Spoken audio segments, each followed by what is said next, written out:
십자가의 고난을 끝까지 감당하신 예수님이라는 제목 가지고 함께 말씀 나누겠습니다. 제가 자주 소개해드리지만 팀 켈러 목사님이 쓴 책 중에 예수를 만나다라는 저 책이 있습니다. 그 책에서 이렇게 이야기했습니다. 예수님은 그저 우리가 죽어야 할 죽음을 죽기만 한 것이 아니라 우리가 살아야 했던 삶을 살았다, 이렇게 이야기하고 있습니다. 우리 주님은 그저 우리가 죽어야 했던 죽음을 죽기만 한 것이 아니고 우리가 살아야 할 삶도 사셨다라고 말합니다. 우리가 살지 못했던 아버지 하나님께 철저히 순종하는 삶을 우리 주님은 사셨다는 것이죠. 그리고 그 순종은 엄청난 고난과 고통을 동반했습니다. 많은 믿음의 선배들이 성경이나 교회사를 보면 우리 믿음의 선배들이 의연하게 죽음을 맞이했죠. 전혀 위축되지 않고 순교당한 분들이 적지 않습니다. 초대교회 일꾼 스데반은 군중들에 의해 돌에 맞아 죽기 직전 그 얼굴이 천사의 얼굴과 같았다라고 말합니다. 뿐만 아니라 죽음 앞에서도 자신을 향해 돌을 던지는 그 군중들을 용서하며 주님께 용서를 구하며 죽죠. 초연한 모습을 잃지 않았습니다. 성경에서 예수님이 아이를 안아주시는 장면이 마가복음에 보면 두 곳에 기록되어져 있는데 그 아이로 여겨지는 인물이 안디옥의 이그나티우스라는 분입니다. 이 이그나티우스는 순교의 제물로 희생될 자신을 위해 구명운동을 하고 있던 로마교회 성도들에게 이렇게 편지했습니다. 나는 여러분들에게 탄원합니다. 나에게 불합리하게 친절하지 마십시오. 순교를 통해 하나님께 이룰 수 있도록 야수들을 위한 먹이가 되게 기도해 주십시오.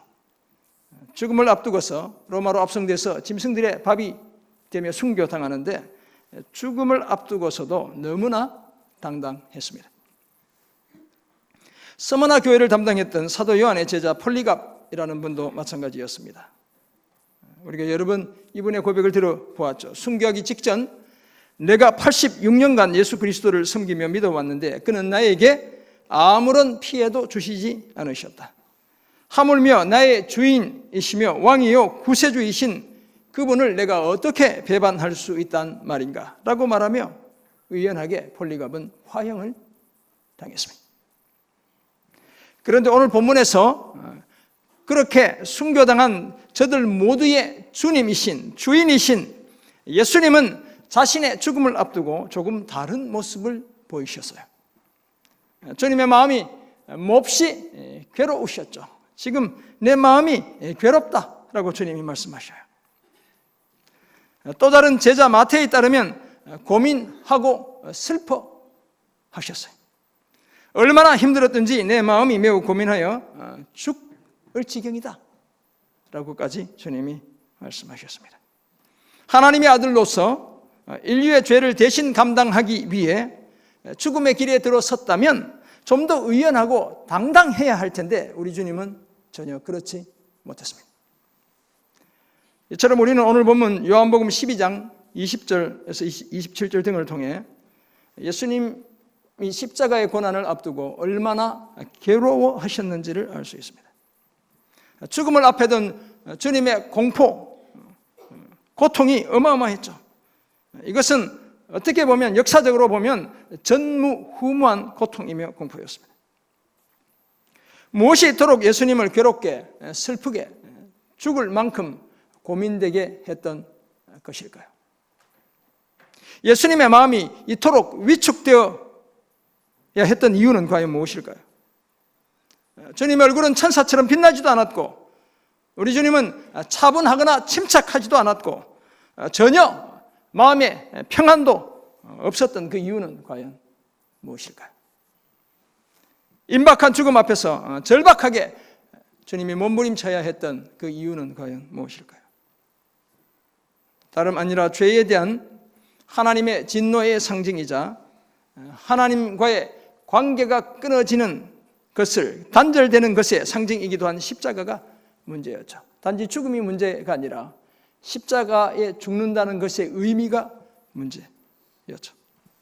이전이나 이후에 그 어떤 죽음과도 다른 하나님이 전혀 계시지 않는 상태에서의 죽음이 문제였죠. 그럼에도 우리 예수님은 십자가의 고난을 끝까지 감당하셨습니다. 우리는 예수님의 괴로운 모습을 소개하는 오늘 본문 등을 통해 예수님이 맞닥뜨려야 했던 문제는 무엇이고 주님이 그것을 어떻게 극복하셨으며 오늘 우리는 우리 각자의 인생의 문제를 안고 어떻게 그것들을 해결해 가야 하는지 함께 생각해 보겠습니다. 주님의 삶을 통해 우리의 삶의 해법을 찾아보도록 하겠습니다. 오늘 본문에 따르면 어느 해 6월절에 예루살렘에 예배하러 온 헬라인 몇이 있었습니다. 명절이라고 이렇게 시작하죠. 명절에 예배하러 온 사람 중에 헬라인 몇이 있는데 이 명절은 6월절을 가리키는 것이고 순례자들이 찾아오잖아요. 예루살렘으로. 그 중에 헬라인이 있었다는 것이죠. 순수 헬라인이면서 하나님을 믿은 사람일 수 있고 헬라인인데 개종한 사람일 수도 있고 아무튼 그런 사람들이 있었다는 것이죠. 그들이 빌립에게 청해 예수님을 만나 뵙고자 했습니다. 빌립이 그 사실을 안드레에게, 베드로의 형제인 안드레에게 말했고 안드레와 빌립이 함께 예수님께 그 사실을 알려드리죠. 빌립이 안드레에게 가서 말하고 안드레와 빌립이 예수께 가서 여쭈니 이렇게 했더니 23절 그런데 그 얘기를 들으신 예수님이 갑자기 이렇게 얘기하시죠. 인자가 영광을 얻을 때가 왔도다. 주님이 그 사람 데려와라. 내가 한번 만나볼게. 뭐 이렇게 얘기하지 않으시고 인자가 영광을 얻을 때가 왔도다. 이렇게 말씀하셨어요. 십자가를 통해 영광에 이르는 것 곧 죽을 때가 되었다. 내가 드디어 죽을 때가 되었구나. 주님이 이렇게 얘기하셨어요. 그리고는 한 알에 미리 땅에 떨어져 죽지 않으면 그대로 있고 죽어야 많은 열매를 맺는다고 하셨습니다. 자신의 죽음을 계속 암시하고 계시죠. 계속해서 자기의 생명을 사랑하는 자는 잃어버릴 것이고 이 세상에서 자기의 생명을 미워하는 자는 영생하도록 보전한다고 말씀했습니다. 거기에다 사람들이 자신을 섬기려면 자신을 따라야 하고 자신이 있는 곳에 그들도 있게 되고 아버지 하나님은 그들을 귀하게 여겨주신다고도 하셨어요. 그런 다음 주님이 의외로 이런 얘기 하시죠. 지금 내 마음이 괴롭다는 거예요. 내가 마음이 괴로워 무슨 말을 해야 될지 도대체 모르겠다. 이렇게 주님이 이야기하셨습니다. 그리고는 아버지께 이 때를 면하게 해달라고 기도하셨죠. 하지만 자신이 이를 위해 다시 말해서 십자가에서 고통스럽게 죽기 위해 이 때에 왔다고 하셨습니다. 아무리 괴로운 일이어도 그 고통이 어떤 것이어도 끝까지 그것을 감당해야 한다는 말씀이었습니다. 그렇다면 무엇이 문제였을까요? 왜 예수님의 마음이 괴로워 무슨 말을 해야 될지도 모를 정도였던 것일까요? 예수님이 이토록 고통스러워했던 이유는 자신의 죽음이 자기 이전과 이후에 그 어떤 사람도 경험해보지 못한 죽음이었기 때문에 그렇습니다. 그 누구도 이 땅에 살았던 그 누구도 앞으로 이 땅을 살아갈 그 누구도 경험해보지 못한 특별한 죽음이었기 때문이죠. 지금까지 십자가의 형벌로 죽은 사람이 없었다는 말도 아니고 앞으로 십자가에서 죽을 사람이 없을 것이라는 말도 아니죠. 하나님이 외면하신 죽음이라는 측면에서 예외적인 죽음이었던 것이죠. 억울함으로 따지자면 예수님만한 분이 이 세상에 존재하지 않습니다. 예수님은 그 존재나 능력에 전혀 제약이나 제한이 없는 분이시죠. 그런 분이 여인의 몸에 갇힌 것 자체 9달 반 동안 그렇게 갇혀 계신 것 자체가 주님의 입장에선 고난이죠. 우리가 그 덩치가 이렇게 큰데 예를 들면 그 계란 껍질 안에 우리가 이렇게 들어있다면 얼마나 고난이겠어요. 이거 뭐 비유되지 않는 것이죠. 주님은 온 우주의 주인이신데 그 작은 여인의 몸에 갇혀 계셨죠. 그것이 고난인 거죠. 그 결과 무엇이든 다 할 수 있는 그분이 사람들을 의지하지 않고선 아무것도 할 수 없는 존재가 되셨어요. 우리 주님은 태어나자마자 응애응애 하고 나서 막 그냥 뛰어다니고 이게 아니죠. 엄마의 젖을 먹고 양의 젖을 먹고 다 그렇게 성장하신 거예요. 어릴 적에 뛰어다니다가 넘어져 무릎이 다치기도 까지기도 하셨을 거예요. 주님은 막 돌부리도 다 피해가고 가시에 찔리지도 않고 그렇게 사신 게 아니죠. 목수일을 하다가 손을 다치는 것 다반사였을 것입니다. 우리 주님은 통나무 갖다 놓고 네모 반듯하게 잘라줘 이렇게 말로 하면 통나무가 네모 반듯한 널판이 되고 그런 게 아니죠. 다 톱질하고 대패질하고 못질하고 그렇게 목수일을 주님이 하신 거죠. 먼 길을 다니시느라 발이 부르텄고 목이 마르셨죠. 배도 고팠습니다. 몰려든 군중들 앞에서 자신의 내 말이 잘 들리도록 목청껏 외쳐야 하셨죠. 5천 명 이상의 청중들이 모여 있는데 잘 들리게 하려면 아무리 지형지물을 잘 이용해도 주님이 큰 소리로 이야기해야 바람을 타고 전달되는 거예요. 미쳤다는 소리를 들었고 귀신과 한통속이라는 말도 들어야 했습니다. 고향 사람들은 이런 예수님을 낭떠러지로 끌고 가서 밀어 죽이려고까지 했죠. 세리와 죄인들의 친구라는 비난도 감수해야 했습니다. 사람들이 주님의 얼굴에 침을 뱉었죠. 주먹으로 치고 뺨을 때리기까지 했죠. 로마 군인들의 무자비한 그 채찍질을 피해가지 못했습니다. 십자가를 져야 했지만 자기 십자가를 질 수 없을 만큼 주님은 지쳐 계셨습니다. 가시 면류관 은머리를 못쓴 손과 발을 창은 주님의 옆구리를 찔렀습니다. 제자 요한은 십자가를 앞에 둔 예수님의 모습을 이렇게 전하고 있죠. 오늘 본문 27절. 지금 내 마음이 괴로우니. 아직 십자가가 저만치 먼데 지금 주님의 마음이 괴로운 거예요. 무슨 말을 하리요? 아버지여 나를 구원하여 이때를 면하게 하여 주옵소서. 그러나 내가 이를 위하여 이때에 왔나이다. 주님의 절박한 기도죠. 그때 예수님의 마음이 몹시도 괴로웠습니다. 괴로웠다는 것은 마음이 진정되지 않은 상태, 불안한 상태, 좀처럼 마음이 잡히지 않는 그런 상태를 나타내요. 그래서 이때를 면하게 해달라고 아버지 하나님께 요청했습니다. 그렇지만 자신의 사명, 그렇게 죽어가야 하는 것이라는 그 사명을 잊지 않으셨죠. 마태복음 26장도 동일한 사실을 전하고 있습니다. 보다 자세하게 전하고 있죠. 마태에 따르면 겟세마네에서 예수님은 고민하고 슬퍼하셨습니다. 이 제자들 세 사람, 베드로, 세베데의 두 아들 야고보와 요한을 데리고 지금 가시는데 이미 겟세마네 가기도 전에 주님의 마음이 고민되고 슬픔으로 가득 찬 마음을 안고 기도의 자리로 가고 계신 거예요. 같이 있던 제자들에게 내 마음이 매우 고민하여 죽게 되었다라고 말씀하셨죠. 매우 고민하다는 말은 몹시도 슬프다는 뜻이에요. 너무너무 슬퍼. 죽을 지경이다 내가 라고 주님이 말씀하셨어요. 예상을 뛰어넘는 어둠과 공포가 예수님을 짓눌렀기 때문이죠. 십자가에서 죽기 전에 그 일에 대한 고민 때문에 이미 우리 주님은 죽을 지경이었습니다. 그렇다고 이제 와서 그 십자가를 포기할 수도 없었습니다. 단지 그것이 십자가의 죽음이라면 그 정도의 고통은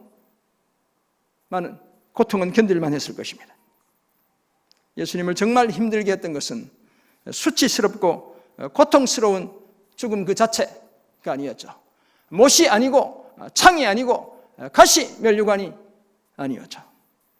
오히려 자신을 죽음으로 내모는 아버지 하나님의 포기되지 않는 계획이 문제였죠. 자신보다 죄인들을 더 사랑하는 것 같은 그 아버지의 마음이 문제였습니다. 그리고 어느 순간 그 아버지가 자신을 전혀 주목하지 않는 것이 문제였습니다. 하나였던 아버지와의 그 관계가 끊어지는 것이 문제였습니다. 사람들의 죄 때문에 아버지가 계시지 않는 것 같은 시간을 혼자서 감당해야 했던 그것이 진짜 문제였죠. 죽음 그 자체가 문제가 아니었죠. 찌르는 고통이 문제가 아니었죠. 그래서 이 고난의 무게는 하나님의 아들이신 예수님조차도 쉽게 감당할 수 있는 그런 수준이 아니었습니다. 슬퍼하고 괴로워하고 고민하고 두려워하며 어쩔 줄 몰라 하셨습니다. 자신을 따르는 많은 사람들이 당당하고 의연하게 맞이했던 그 죽음 앞에서 예수님은 엄청난 낭패감을 경험하고 계셨습니다. 할 수만 있다면 피하고 싶어 하셨습니다.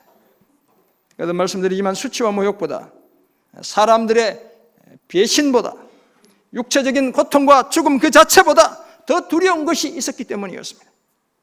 다름 아니라 하나님의 진노의 잔을 마셔야 한다는 바로 그 사실이었죠.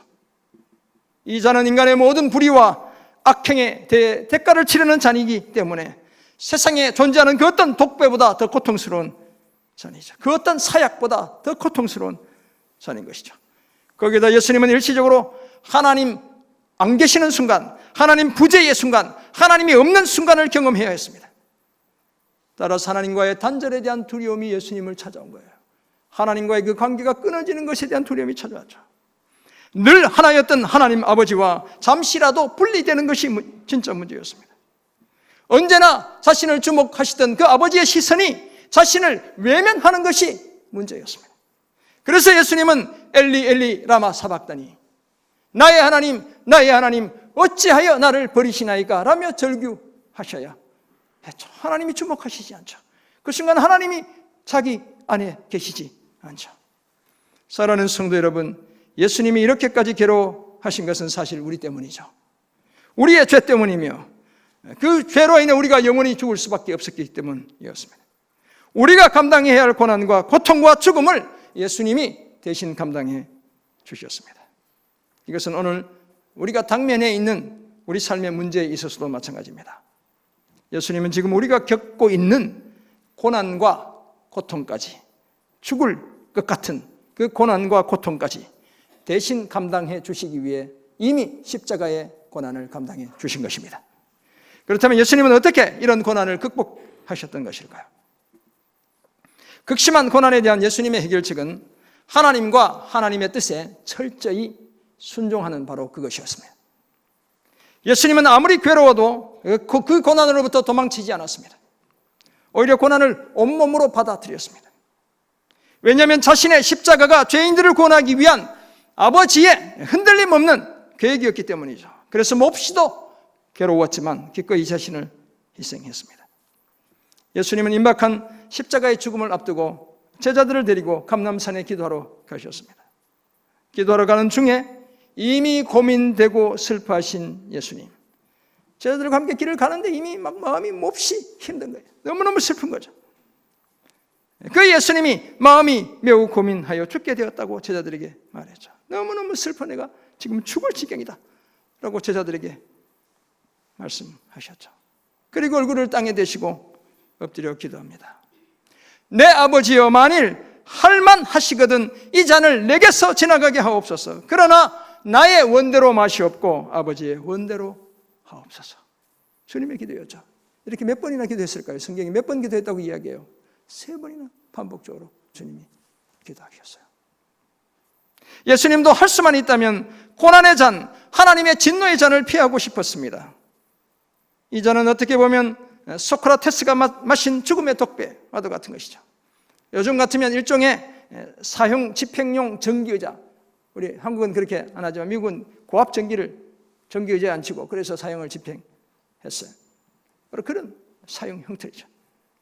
예수님은 이 잔을 마시지 않기를 바랐습니다. 하지만 하나님의 대답이 아니야, 넌 마셔야 돼 라는 것을 주님은 잘 알고 계셨죠. 예수님은 자신의 죽음이 하나님의 계획이라는 사실을 다 알고 계셨습니다. 자신이 반드시 그 잔을 마셔야 한다는 사실도 알고 계셨죠.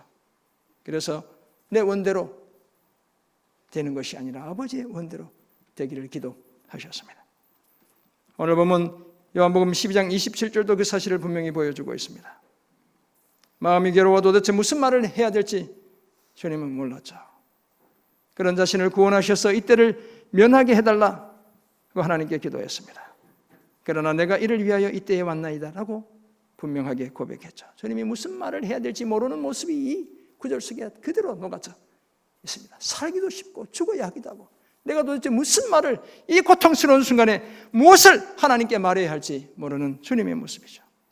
그러나 우리 주님은 십자가에서 죽음이 자신의 사명임을 분명히 알고 계셨습니다. 자신이 아무리 기도해도 그때를 면할 수 없다는 사실도 알고 계셨죠. 왜냐하면 주님은 끝까지 순종하실 것이기 때문에. 어떻게 보면 참 슬픈 운명이었습니다. 그만큼 우리의 죄가 극심했죠. 그 죄를 속하기 위해서는 아들인 자신이 죽는 것 외에 다른 방법이 없다는 사실을 우리 주님은 다 알고 계셨습니다. 그래서 예수님은 하나님과 하나님의 뜻에 철저하게 순종했습니다. 스스로 십자가를 선택했고 그 십자가로부터 도망치지 않았습니다. 마침내 그 십자가 앞에서 예수님은 마치 도수장으로 끌려가는 어린 양과 같고 털 깎는 자 앞에서 잠잠한 그 양과 같게 되셨죠. 사랑하는 성도 여러분, 내 삶 속에 하나님의 존재를 인정하지 않는 것이 죄의 본질입니다. 내 삶에 나만 가득하고 하나님이 계시지 않는 것이 죄인 거예요. 하나님의 진노의 본질은 정말 그렇게 되도록 내버려 두시는 것이죠. 하나님 없는 채 마음껏 살아가게 내버려 두시는 것, 이것이 하나님의 진노의 본질이죠. 우리 삶에서 하나님의 흔적을 완전히 지워버리는 것이 하나님의 가장 큰 진노이고 가장 큰 형벌이에요. 우리 안에 하나님이 계시지 않는 것보다 더 큰 형벌은 이 세상에 존재하지 않습니다. 몸이 괴로운 것, 삶이 슬픈 것, 이게 형벌이 아니라 우리의 삶에 하나님이 계시지 않는 것이 진짜 형벌이죠. 지옥이 가장 큰 고난과 고통의 자리인 이유가 무엇이겠습니까? 그곳에선 하나님의 임재를 느끼지 못하기 때문에 그런 것이죠. 예수님이 경험했던 고난과 고통은 바로 그런 것이었습니다. 그래서 괴로웠죠. 그래서 슬펐습니다. 그저 그 못이 찔리는 못에 찔리는 것이 아파서 슬픈 게 아니죠. 고민되어 죽을 지경이었습니다. 그래도 끝까지 그 고난을 감수했죠. 고난의 길을 걷기 원하는 아버지의 뜻에 끝까지 순종했습니다. 그래서 고난의 십자가를 끝까지 자기 온몸으로 감당하셨습니다. 왜냐하면 우리 주님은 하나님을 가장 많이 사랑했기 때문에 그렇죠. 가장 먼저 사랑했기 때문입니다. 뿐만 아니라 우리 주님은 저와 여러분을 자기 몸처럼 자신처럼 사랑해 주셨기 때문이었습니다. 그래서 죄인들을 향한 하나님의 사랑을 완성하셔야 했기 때문입니다. 자신의 순종을 통해 반드시 인류를 죄와 사망으로부터 해방시키셔야 했기 때문입니다. 예수님의 이런 자발적인 순종이 저와 여러분을 살린 것입니다. 마음이 괴로워서 무슨 말을 해야 될지도 몰랐던 예수님은 단지 고난이 자신을 비켜가기만을 위해 기도하시지 않았죠. 오히려 자신이 고난당하기 위해 왔음을 고백했습니다. 그리고 자신의 고난과 희생을 통해 오늘 본문에 이어지는 28절을 보면 아버지의 이름이 영광스럽게 되길 원하셨죠. 하나님이 받으실 그 영광, 죄인들을 하나님 품으로 돌려드려 하나님이 받으실 그 영광을 기억하며 끝까지 고난의 십자가를 담당하셨죠. 우리가 살아야 하는 삶도 마찬가지입니다. 너무 성급하게 고난으로부터 도망만 치려 하지 않아야 합니다. 하나님의 뜻 안에 있는 고난이라면 그 고난을 통해 우리도 하나님께 영광을 돌려드려야 합니다. 끝까지 하나님의 뜻에 순종해서 하나님의 구원이 성취되게 해야 합니다. 먼저 고난당하셨기에 시험받는 우리를 능히 도우시는 주님을 기억하고 우리도 주님처럼 끝까지 하나님과 하나님의 뜻에 순종하며 살아야 합니다. 오늘 이후로 고난을 통해 오히려 순종함을 배워 고난을 이기고 하나님께 영광 돌리는 복된 삶을 힘쓰는 우리 모두가 되길 주님의 이름으로 축원합니다. 아멘. 그렇다면 이제 우리는 어떤 삶을 힘써야 하는 것이겠습니까? 먼저 하나님의 뜻이라면 고난을 받아들여야 합니다. 우리 예수님은 자발적으로 그리고 묵묵히 십자가를 지셨죠. 사실 이 십자가를 지기까지의 과정은 험난한 과정이에요. 주님의 마음이 복잡하셨죠. 그러나 끝까지 그 길을 가셨죠. 따라서 고난이 하나님의 뜻이라면 그것이 하나님의 뜻이었기 때문이죠. 오늘 우리의 고난이 하나님의 뜻이라면 우리도 오늘 기꺼이 그 고난을 받아들여야 합니다. 도망친다고 해서 도망칠 수도 없어요. C.S. 루이스는 천국과 지옥의 이혼이라는 책에서 이렇게 얘기했습니다. 만약 우리가 현세의 삶에서 반드시 하나님의 뜻이 이루어지이다라고 말하지 않는다면, 내 삶이 고통스러워 하나님의 뜻이 이루어지는 걸 피한다면 내세의 삶에서 하나님께서 이렇게 얘기하신대요. 그래 좋다. 그럼 너의 뜻이 이루어질 것이다. 무슨 얘기입니까? 비록 고통스럽더라도 오늘 우리의 고난이 하나님의 뜻이라면 하나님의 뜻이 이루어지도록 그 고난을 받아들여야 한다는 것이죠. 오늘의 고난이 싫어 고난을 피하기만 한다면 미래엔 하나님의 뜻이 아니라 잘못된 내 뜻이 이루어지는 진짜 고난에 직면하게 된다는 거예요. 그래서 오늘 내 삶이 힘들더라도 그것이 하나님의 뜻이라면 하나님의 뜻대로 이루어지도록 기도해야 한다는 것이죠. 같은 맥락에서 사도 바울은 갈라디아 교회 성도들에게 이런 얘기했죠. 우리가 선을 행하되 낙심하지 말지니 포기하지 아니하면 때가 이름에 거두리라. 선을 행하면서 낙심할 일이 생긴다는 거예요, 안 생긴다는 거예요? 생긴다는 거예요. 고난이 찾아온다는 거예요. 고통스러운 일들이 생긴다는 것입니다. 계획과는 전혀 다른 결과들이 주어지기도 하고 예상치 못했던 오해를 받기도 하죠. 일이 복잡하게 의도했던 것과는 전혀 다르게 꼬이기도 하죠. 그럴 때 너무 지나치게 반발할 이유가 없습니다. 낙심할 이유가 없습니다. 그 어려움을 넉넉하게 받아들이는 태도가 필요하죠. 왜냐하면 그런 수용적인 태도 뒤엔 반드시 하나님의 보상이 있기 때문에 그렇습니다. 하나님이 그런 나를 통해 영광 받으시고 죽음 뒤에 예수님이 무덤에서 부활하셨듯이 우리 삶에도 반드시 회복의 날을 주실 것이기 때문에 그렇습니다. 그러므로 하나님의 뜻 안에 있는 고난이라면 기꺼이 그것을 받아들여 하나님의 뜻을 성취하는 저와 여러분 모두가 되시길 간절히 소원합니다. 아멘. 두 번째 적용점, 사랑의 삶을 힘써 고난을 극복해야 합니다. 고난을 받아들일 뿐만 아니라 오히려 사랑의 삶을 통해 우리의 고난을 극복해 가야 합니다. 예수님은 자기 사람을 사랑하실 때 끝까지 사랑하셨죠. 오늘 본문 쭉 이어진 뒤에 13장 1절에 가면 바로 그 내용이 나와요. 6월절 전에 예수께서 자기가 세상을 떠나 아버지께로 돌아가실 때가 이른 줄 아시고, 딱 오늘 본문과 같은 맥락으로 이어지는 내용이죠. 근데 뭐라고 얘기하셔요? 세상에 있는 자기 사람들을 사랑하시되 끝까지 사랑하셨대. 겟세마네에서의 엄청난 마음의 괴로움, 불과 12장에 나와 있는 것이죠. 그 괴로움에도 불구하고 예수님은 끝까지 자기 사람들을 사랑하셨어요. 십자가에 대한 극심한 고통이, 그 두려움에 밀려와도 그 사랑을 포기하시지 않았죠. 그 사랑을 통해 오히려 고난을 극복하셨어요. 우리는 그 사실을 예수님의 십자가에서도 발견할 수 있습니다. 자신을 십자가에 못 박는 자들을 위해 저들이 무엇을 하는지 알지 못한다고 말씀하시며 저들을 용서해 주시도록 하나님께 기도하고 있어요. 자기 옆에 달린 흉악한 그 한강도는 낙원에 초청해 주셨죠. 자기가 지금 죽을 지경인데, 괴로운데 그 영혼 구원하는 일을 주님이 쉬지 않으셨죠. 육신의 어머니 마리아는 제자 요한에게 부탁했습니다. 그리고 자신의 영혼은 자신을 외면하는 아버지 하나님께 부탁했죠. 이처럼 하나님이 자신을 외면하시는 극심한 고난 속에서도 예수님은 사랑하는 일을 멈추지 않았습니다. 십자가에 매달린 것 자체가 이미 하나님을 향한 최고의 사랑이었죠. 뿐만 아니라 저와 여러분을 향한, 예수님의 이웃을 향한 최선의 사랑이었습니다. 예수님은 고난보다 더 큰 사랑을 통해 그 고난을 극복하셨습니다. 오늘 우리에게도 이런 자세가 필요합니다. 힘들수록 더 사랑해야겠죠. 사랑하고 섬기면서 고난을 피할 생각을 하지 않아야 합니다. 오히려 힘들고 고통스럽기 때문에 더 사랑해야 합니다. 더구나 미쁘신 하나님은 감당하지 못할 시험당함을 허락하지 않으시고 시험당할 점에 피할 길을 내사 능히 감당하게 해주시는 분입니다. 우리가 이 하나님을 믿어야 하는 것입니다. 그러므로 예수님처럼 사랑의 삶을 힘써 일상의 고난을 극복해가는 저와 여러분 모두가 되시길 주님의 이름으로 부탁합니다. 아멘. 조나단 에드워드, 미국의 유명한 부흥 강사 목사님이죠.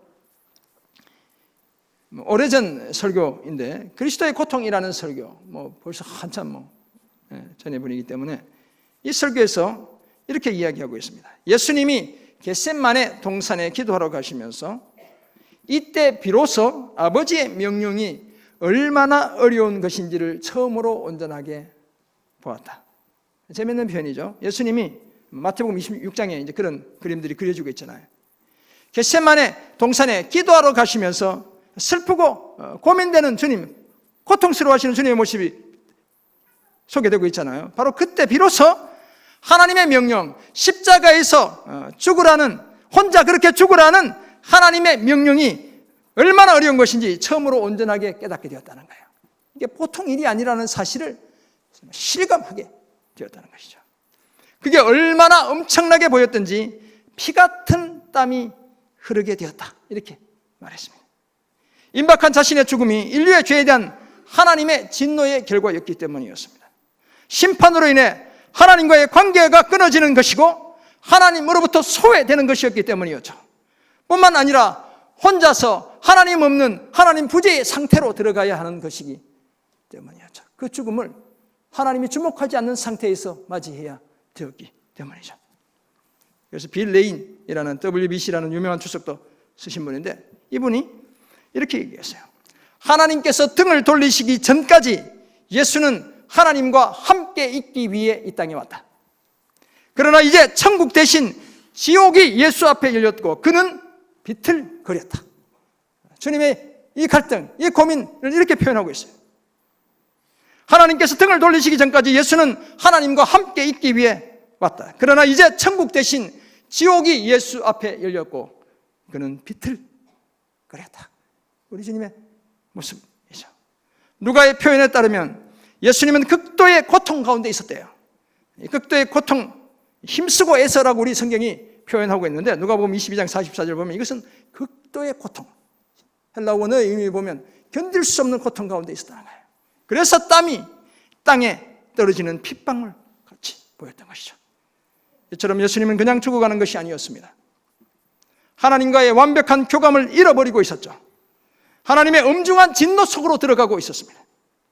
예수님은 율법의 저주를 떠안기 위해 우리가 죽어야 할 죽음을 대신 죽으셨어. 뿐만 아니라 하나님의 복을 얻기 위해 우리가 살아야 했던 그 삶을, 그 사랑과 충성의 삶을 대신 사셨습니다. 예수님을 제외하면 그 누구도 하나님을 자기 영혼과 뜻과 힘을 다해 사랑한 사람이 없습니다. 예수님을 제외하면 그 누구도 이웃을 온전한 희생의 사랑으로 사랑한 사람이 없는 거예요. 우리 주님이 하나님 사랑과 이웃 사랑의 유일한 완전한 모범이시죠. 그럼에도 예수님은 우리의 자리에서 우리를 대신해 우리가 받아야 했던 형벌을 받으셨고 예수님이 누려야 할 그 보상은 저와 여러분이 다 차지하게 해주셨습니다. 이것이야말로 은혜 위에 은혜가 쌓아 올려져 있는 놀랍도록 철저한 하나님의 구원이죠. 십자가의 고난을 끝까지 감당하신 예수님 때문에 우리 모두가 얻게 된 은혜의 선물인 것입니다. 사랑하는 성도 여러분, 우리가 겪는 인생의 고난이 어떤 것일지라도 오늘 여러분이 지금 극복해야 하는 그 힘든 삶이 어떤 종류일지라도 우리가 오늘도 하나님의 사랑 안에 있다면 우리는 언제나 안전합니다. 여러분 실패할 염려 하시지 않아도 됩니다. 그 사랑에 확실한 증거를 가졌죠. 그것이 바로 주님의 십자가인 것입니다. 왜 두려워해야 되겠습니까? 예수 그리스도의 십자가야말로 우리의 참된 안식처입니다. 세상 죄를 지고 가는 하나님의 어린 양인 예수님은 자신이 걸어가야 할 십자가의 길이 얼마나 참혹한 길인지 다 아셨지만 끝까지 그 길을 걸어가셨습니다. 자신이 하나님으로부터 소외됨으로써 하나님과 단절된 채 살아가던 우리를 하나님과 하나 되게 해주셨죠. 하나님 없이 살아가던 우리에게 하나님과 하나님의 구원의 은혜와 사랑을 선물로 주셨죠. 하나님과 원수처럼 살아가던 우리를 하나님과 화목하게, 화해하게 해주셨어요. 소망 없는 이방인으로 살아가던 우리를 하나님의 새 언약 백성이 되게 해 주셨습니다. 예수님이 아버지와 아버지의 뜻에 순종하여 친히 십자가의 고난을 끝까지 감당하심으로 이 일을 이루어 주신 것이죠. 그것도 자발적인 순종을 통해 그렇게 하셨습니다. 그러므로 이제 우리도 하나님의 뜻이라면 우리의 고난을 기꺼이 받아들여야 합니다. 예수님처럼 고난을 통해 오히려 하나님께 영광을 돌려드려야 합니다. 뿐만 아니라 사랑의 삶을 힘써 고난을 극복해 가야 합니다. 인생의 고난 때문에 너무 위축되어야 할 이유가 전혀 없습니다. 예수님은 십자가 위에서도 가장 극심한 그 고난의 고통의 자리에서도 끝까지 사랑하는 삶을 사셨습니다. 그 사랑을 통해 오히려 고난을 극복하셨습니다. 십자가의 괴롭고 두려운 고난도 순종을 통해 끝까지 감당하신 예수님을 기억하고 하나님의 뜻이라면 기꺼이 고난을 받아들이고 사랑의 삶을 힘써 고난을 극복해가는 그런 저와 여러분 모두가 되시길 주님의 이름으로 축원합니다. 아멘. 기도하겠습니다. 하나님 아버지, 오늘 주신 말씀을 기억합니다. 현실로 돌아가면 주님 육중한 고난의 무게 때문에 압사당할 것 같은 그런 주님의 자녀들이 있을지도 모르겠습니다. 주님 다시 한번 믿음의 눈 열어주시고 우리 주님이 당하신 고난은 오늘 내가 당하는 고난보다 훨씬 더 심각한 것이라는 사실 잊지 않는 저희들 되게 도와주옵소서. 왜냐하면 우리의 고난을 주님이 지금 주목하고 보고 계시기 때문에 그런 것임을 기억하게 해 주옵소서. 이 믿음 가지고 거뜬히 이 고난의 강 건너가는 주님의 사람 되게 도와주옵소서. 하나님조차 주목하지 않는 죽음을 죽어야 했던 그 주님의 사랑, 그 희생 기억하며 우리도 사랑의 삶을 통해 우리 인생의 고난 극복해가는 주님의 귀한 자녀들 다 되게 해 주옵소서. 감사드리며 살아계신 예수 그리스도의 이름으로 기도드립니다. 아멘.